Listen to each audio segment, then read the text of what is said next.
Hello dear students, मैं आज आपको एक बहुत ही इंपॉर्टेंट अनाउंसमेंट और इंफॉर्मेशन देने के लिए आया हूं। बच्चों, एनएससी के मार्क्स अब अवेलेबल है आईएपीटी की वेबसाइट पे और आप जाके अपना मार्क्स चेक कर सकते हैं और अपने मार्क्स के साथ साथ आप एमआई भी चेक कर सकते हैं। एमआई क्या होता है? जो टॉप 10 स्टूडेंट्स हैं उनके एवरेज मार्क्स के 80% को एमआई कहते हैं, यानी कि मेरिट इंडेक्स। और जिन बच्चों का भी स्कोर एमआई से ज्यादा होता है वो श्योरली एनएससी को क्वालिफाई कर रहे हैं, यानी कि वो surely next stage of the examination को लिख रहे हैं। जिनका स्कोर एमआई से कम है वो सेलेक्ट नहीं हुए, ऐसा नहीं है। ठीक है, उनके बारे में, उनके सिलेक्शन स्टेटस के बारे में पता लगेगा जब आईएपीटी पूरी लिस्ट रिलीज करेगा ऑफ द सेलेक्टेड कैंडिडेट्स। ठीक है, कट ऑफ जो होती है वो स्टेट वाइज वेरी करती है, इसलिए केवल मार्क्स देख के अभी पता नहीं चल सकता है कि कौन सेलेक्ट हुए कौन नहीं हुए। हाँ, जिनका स्कोर एमआई से ऊपर है वो 100% सेलेक्ट हो गए, ये बात पता लग सकती है। और मैं आपको यहां पे अलग अलग सब्जेक्ट्स के अंदर क्या एमआई आई है वो बताने आया हूं, और साथ में मैं आपको यह बताने आया हूं कि वेदांतु में से कितने स्टूडेंट्स ने एमआई को क्रॉस किया है।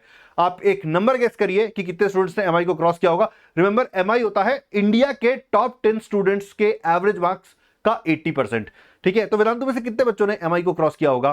पहले देखते हैं एमआई और फिर देखते हैं कि कितने बच्चों ने क्रॉस किया है। तो बच्चों, अलग अलग एग्जाम्स में जो एमआई है वो ये है। एस्ट्रोनॉमी के में ग्रुप ए का जो एमआई स्कोर है वो है 128 और ग्रुप बी का 118। ये एक्सपेक्टेड है, ग्रुप बी का 11th के जो बच्चे होते हैं उनके बेसिस पे कैलकुलेट होता है, तो ये जनरली ए से कम ही होता है। यहां पे दोनों सेम है, बायोलॉजी में दोनों सेम है, दोनों 118 है। एनएसईसी के अंदर ग्रुप ए का 142 है, ग्रुप बी का 122 है, और एनएसईपी के अंदर ग्रुप ए का 133 है और ग्रुप बी का 116 है। ये तो मेरिट इंडेक्स की बात हो गई। तो आप में से जितने भी देखने वाले बच्चे हो, अगर आपका जो भी एग्जाम आपने लिखा है उसमें स्कोर इन स्कोर से ज्यादा है, अगर आप 12th ग्रेडर हो इनसे ज्यादा है, अगर आप 11th ग्रेडर हो इनसे ज्यादा है, तो आप 100% सेलेक्टेड हो।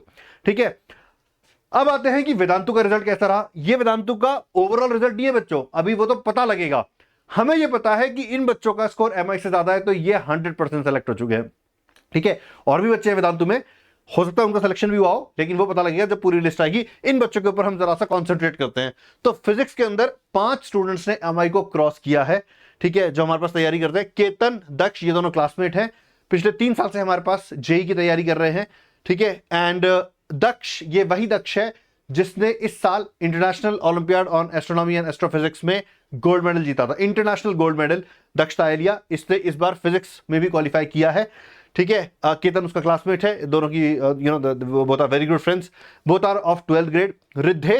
रिद्धेश जो है ये 11th ग्रेड के अंदर 11th ग्रेड का बच्चा है, और इसका जो स्कोर है ये इंडिया में टॉप 10, ठीक है, जो टॉप 10 स्टूडेंट्स है उनमें से एक रिद्धेश भी है, क्योंकि इसका जो स्कोर है, इसका स्कोर ज्यादा है जो एवरेज ऑफ टॉप 10 स्टूडेंट्स है उनका। मैं यहां पे आपको बता देता हूं, रिद्धेश का स्कोर है फिजिक्स के अंदर 158। ठीक है, 158 है, और टॉप 10 स्टूडेंट्स का जो एवरेज है वो है 146। ठीक है, तो ये 11th का बच्चा है। प्रांजल, ये भी 11th का बच्चा है। ठीक है, इसने भी फिजिक्स में एमआई को क्लियर किया है। ठीक है, और नवनील, ये अगेन ये भी 11th का है और इसने भी एमआई को क्लियर किया है। सो ये सारे स्टूडेंट्स वेदांतु के हैं। ठीक है, ये वेदांतु में फिजिक्स पढ़ रहे हैं। अगर मैं रिद्धेश और दक्ष के बारे में बताऊं, चलो एक एक करके चलते हैं। ये फिजिक्स की बात हो गई। केमिस्ट्री में देखो क्या क्या नाम है। दक्ष वापस से यहां पर। ठीक है, तो दक्ष की फिजिक्स अच्छी है, एस्ट्रोनॉमी अच्छी है, केमिस्ट्री भी अच्छी है, और ये इसने मैथ्स का भी क्वालिफाई कर रखा है। तो ये इस बार 4 इंडियन नेशनल ओलंपियाड लिखने वाला है। दक्ष इस बार मैथ्स का लिखेगा, फिजिक्स का लिखेगा, केमिस्ट्री का लिखेगा, और एस्ट्रोनॉमी का, क्योंकि ये गोल्ड मेडल जीत चुका है इसलिए ये ऑटो क्वालिफाइड है। ठीक है, तो एस्ट्रोनॉमी भी लिखेगा। ठीक है, तो दक्ष तो है ही, साथ में है वेदांत। अब ये वेदांत, इसका नाम पहले सुना है क्या हमने? Vedant Sakare, he was the gold medalist in international biology olympiad this year. Vedant भी केतन और दक्ष का क्लासमेट ही है, तो ये तीनों बच्चे एक ही क्लास को बिलोंग करते हैं। रिद्धेश, प्रांजल, नवोनिल, ये तीनों इनके जूनियर्स हैं। ठीक है, तो ये कौन सा बैच है जहां पे ये सब चल रहा है ना, मतलब कि छोटे छोटे से बैच है, 10-10, 12-12 बच्चों के, जिनमें से सब बच्चे इतना फोड़ाफाड़ी बचा रहे बच्चों। ये आरंभ बैच के बच्चे हैं। ठीक है, वेदांतु का जो आरंभ बैच है, जो कि एक 3 ईयर प्रोग्राम होता है, और ये फर्स्ट एडिशन है आरंभ का। 22 में हम लोगों ने इनको एडमिट किया था, and they will be writing JEE in 2025। Vedant JEE के साथ साथ नीट का एग्जाम भी लिखेगा। ठीक है, अब आते हैं एस्ट्रोनॉमी के ऊपर। तो ऑब्वियसली दक्ष ने तो क्योंकि गोल्ड लिया था तो दक्ष तो ऑटो क्वालिफाइड है। ठीक है, Riddhesh, again Riddhesh is amongst the top 10 students in astronomy as well। ठीक है, एस्ट्रोनॉमी में रिद्धेश के मार्क्स है 153 और टॉप 10 स्टूडेंट्स का एवरेज है 148.7। ठीक है, तो रिद्धेश ने यहाँ पे भी एकदम फोड़ाफोड़ी मचा रखी है, and again Pranjal is also here. ठीक है, अगर मैं बायोलॉजी की बात करूं, वेदांत अगेंस्ट ऑटो क्वालिफाइड है because he won the gold medal.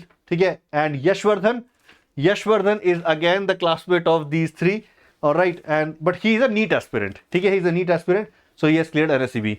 तो आप देख सकते हो बच्चों की आरंभ बैच का क्या जबरदस्त यहां पर ऑरा है। ठीक है, मतलब 4 बच्चे एक बैच के आपको दिख रहे हैं कि एनएससी की मेरिट इंडेक्स को क्लियर कर रहे हैं, और ये जो आरंभ बैच है इसमें 8 स्टूडेंट, 10 स्टूडेंट, 12 स्टूडेंट्स, मतलब this is the strength that we keep in this batch so that we can focus upon the students. Alright, I guess it's more about them today.